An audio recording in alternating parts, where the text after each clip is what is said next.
Comenzamos con las principales teorías que explican el por qué pagamos impuestos. A lo largo de la historia, distintos pensadores han intentado justificar el pago de tributos con diferentes enfoques. Algunos lo ven como un pago por los servicios del Estado y otros como una forma de seguro o incluso como un sacrificio necesario para la sociedad.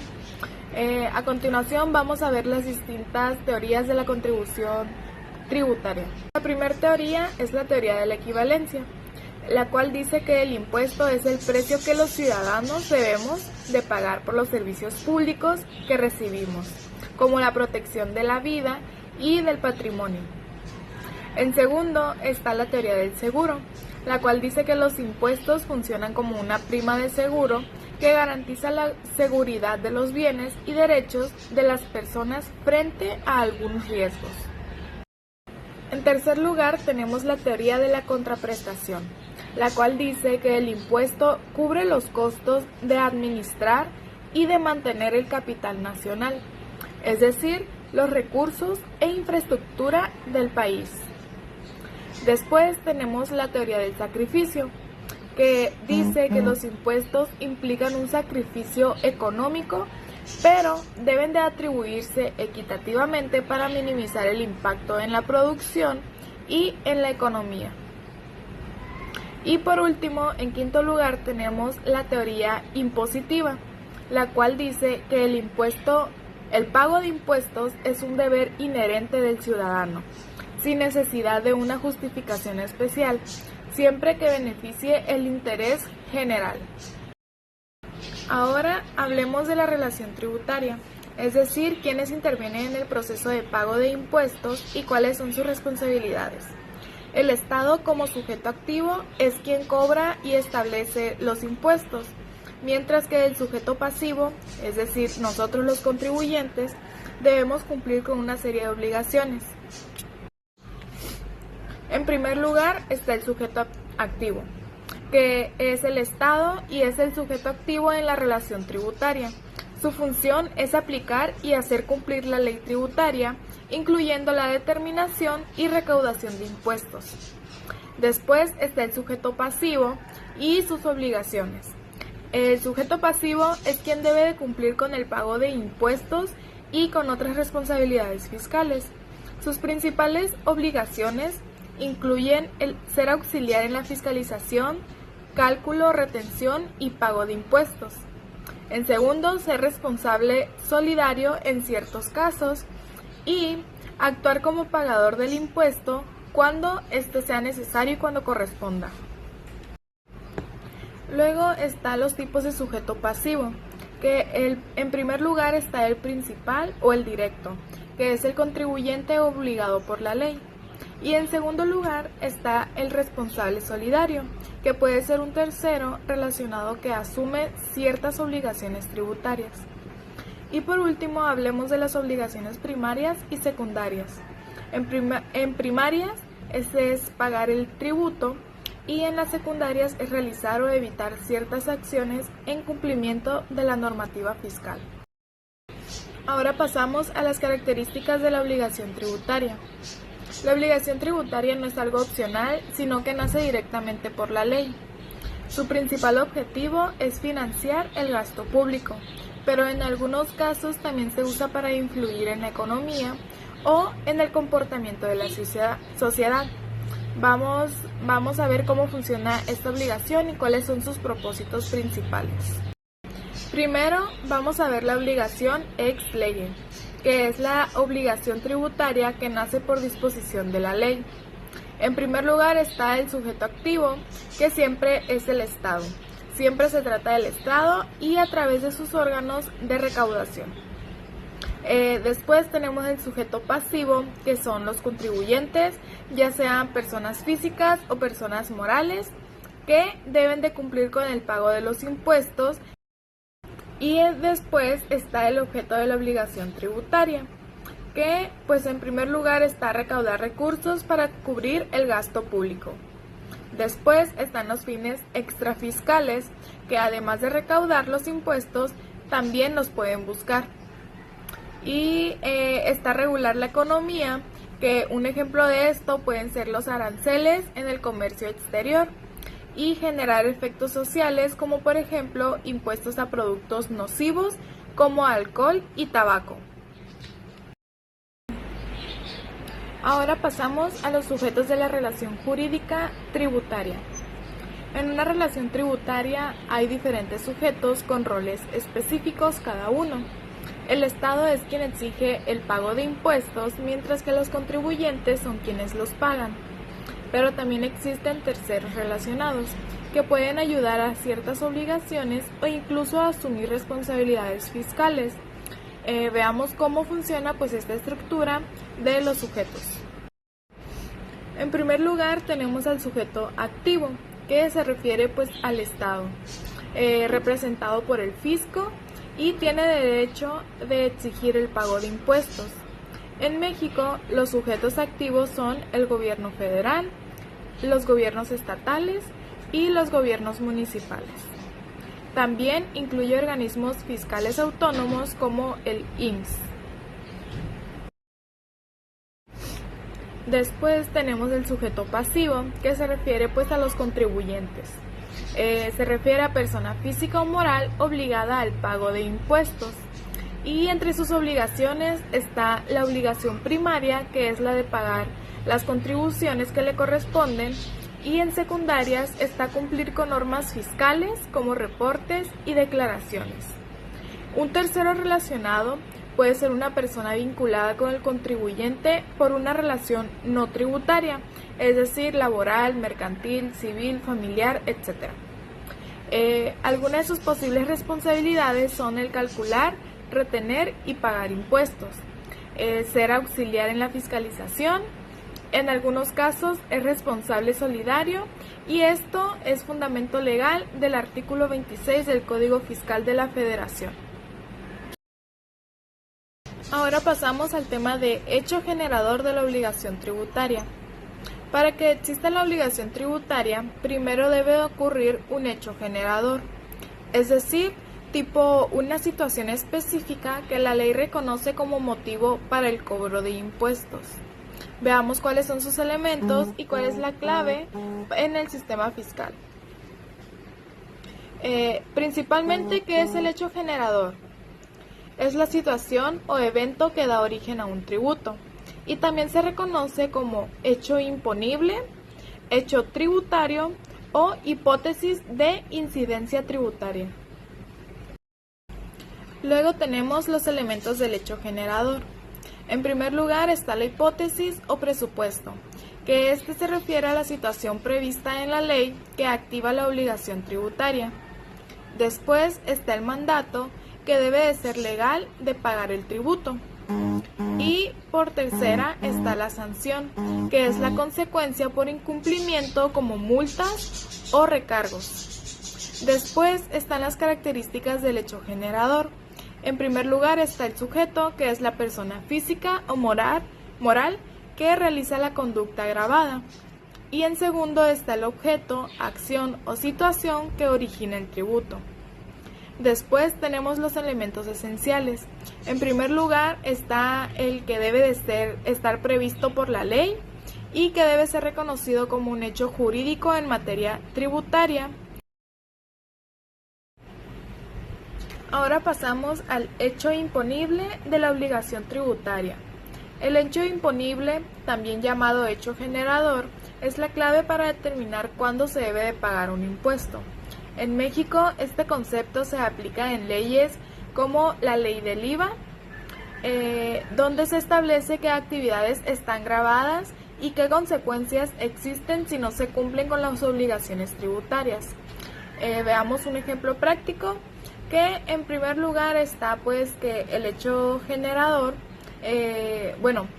¿cuál es la relación que tiene el hecho imponible con el hecho generador?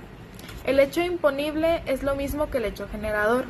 Es la situación o conducta establecida en la ley que origina la obligación tributaria. Y en México se usa más el término hecho generador, mientras que en otros países se utiliza hecho imponible.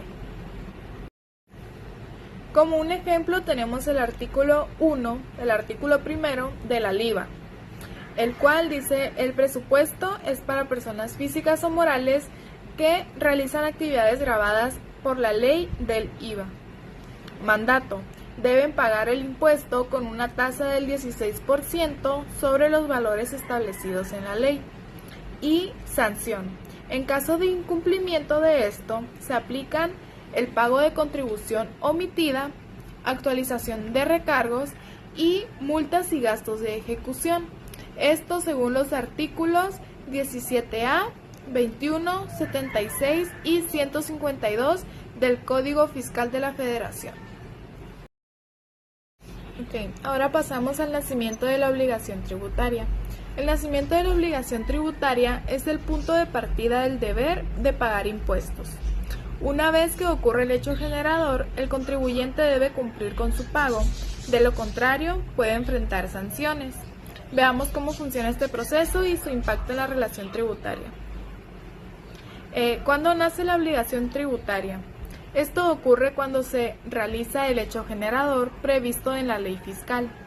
Se origina una relación jurídica entre el sujeto activo, que es el Estado, y exige el pago del tributo, y entre el sujeto pasivo, quien es el contribuyente, quien debe cumplir con el pago. Después, como fundamento legal, tenemos el artículo 6 del Código Fiscal de la Federación, que dice que las contribuciones se causan cuando se realizan las situaciones jurídicas o de hecho previstas en las leyes fiscales. Después se encuentran los elementos claves, que en primer lugar está el hecho generador, el cual es el evento que activa la obligación tributaria. Luego está el sujeto pasivo, quien es la persona física o moral que debe de pagar el título. Y después está el sujeto activo, quien es el Estado, a través de sus órganos fiscales. Un ejemplo de esto es el IVA. Es la obligación tributaria que nace al vender bienes o prestar servicios gravados, y el contribuyente queda obligado a pagar el impuesto correspondiente.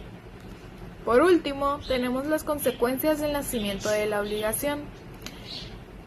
Para el cumplimiento, pues debe de ser el pago dentro de los plazos establecidos, y el incumplimiento pues puede generar multas, recargos y actualizaciones. Ahora tenemos los efectos de la obligación tributaria.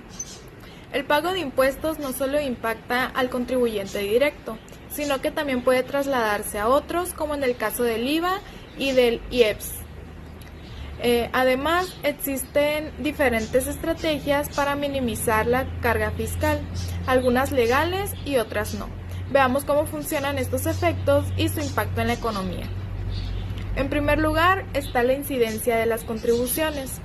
Es el impacto económico del impuesto sobre el contribuyente. Un ejemplo de esto es el ISPS en los cigarrillos, el impuesto aplicado en cada etapa de la cadena de contribución. La carga final es la paga del consumidor. Ahora, la repercusión o traslación, que es la transferencia de la carga tributaria a otra persona, como por ejemplo el IVA, que se traslada al consumidor final. Después tenemos la evasión fiscal. La evasión fiscal o ilegal se trata de defraudación fiscal, es decir, ocultar ingresos, uso de facturas falsas, el contrabando, etc. Después está la evasión legal, que es la elusión, que se refiere al uso de mecanismos legales para reducir el pago de impuestos, y no es delito, pero tampoco es algo recomendable de hacer. Después están los tipos de impuestos, que pues son los impuestos indirectos, los cuales se trasladan al consumidor final, que en algunos ejemplos pues puede ser el IVA, el IGB. Después están los impuestos directos, los cuales el contribuyente no puede trasladarlos. Un ejemplo de estos pues son el ISR, el impuesto predial, el impuesto sobre sueldos y otros. Después, por último, está el crédito fiscal, que según el artículo 4 del Código Fiscal de la Federación es el monto que el Estado tiene derecho a cobrar. Se deriva de contribuciones, aprovechamientos o sanciones, y debe de establecerse en cantidad líquida y con fecha de pago. Okay. Ahora seguimos con las formas de extinción de la obligación tributaria. Existen diversas formas en que una obligación tributaria puede extinguirse. A continuación presentamos los principales mecanismos reconocidos por la legislación fiscal. En primer lugar está el pago. Es la forma principal de extinguir la obligación tributaria. Medios de pago. Según el artículo 20 del Código Fiscal de la Federación, se puede pagar en efectivo, cheque, transferencia electrónica y entre otros varios. Las fechas de pago, según las establecidas en el artículo 6 del Código Fiscal de la Federación, depende del tipo de contribución. Lugares de pago. Según el artículo 31 del Código Fiscal de la Federación, se realizan en instituciones autorizadas como bancos, oficinas fiscales y otras. Luego seguimos con lo que es la compensación, que esto se sitúa en el artículo 23 del Código Fiscal de la Federación. Dice que el contribuyente puede compensar créditos fiscales a su favor con las deudas tributarias que tenga en el fisco. Es un derecho que debe de tener el contribuyente sí o sí. Condonación.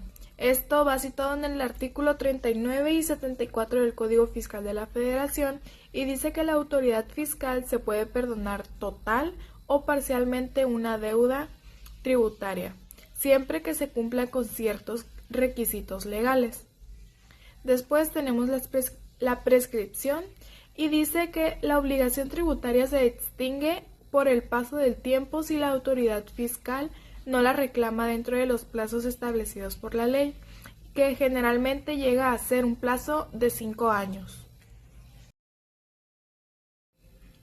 Después está la dación en pago, que el tribuyente puede extinguir su obligación entregando bienes al fisco en lugar de dinero, y esto está en los artículos 25 al 29 de la Ley de la Tesorería de la Federación. Después está el ejercicio de medios de defensa, que son recursos de revocación, y el contribuyente puede impugnar actos de la autoridad fiscal. Luego están los juicios de nulidad, que se interpone ante el Tribunal Federal de Justicia Administrativa. Reconsideración. La autoridad fiscal puede revisar y modificar sus propias resoluciones. Y por último, por orden de autoridad judicial. En casos como el juicio de amparo, un juez puede ordenar la extinción de la obligación tributaria. Después tenemos las contribuciones y su naturaleza jurídica económica. En la naturaleza jurídica, las contribuciones son obligaciones legales establecidas por el Estado para financiar el gasto público. Se basan en principios constitucionales y legales como la proporcionalidad y la equidad. Después tenemos la naturaleza económica, la cual dice que las contribuciones tienen un impacto en la economía, ya que redistribuyen recursos y pueden influir en el comportamiento de los contribuyentes, como por ejemplo impuestos al consumo de productos nocivos. Pueden tener fines fiscales, como por ejemplo la recaudación, o extrafiscales, como la regulación económica o social. Continuamos con el concepto de tributo o contribución. Un tributo o contribución es una prestación obligatoria de dinero que los particulares deben de pagar al Estado para financiar sus actividades. Incluye impuestos, derechos, aportaciones de seguridad social y algunas contribuciones de mejoras. Las características de en primer lugar, es la obligatoriedad, que deben de cumplirse por mandato de ley. Después está la generalidad, que es decir, que se aplican a todos los sujetos que realizan el hecho generador. Y por último, la proporcionalidad. Deben ser proporcionales a la capacidad económica del contribuyente.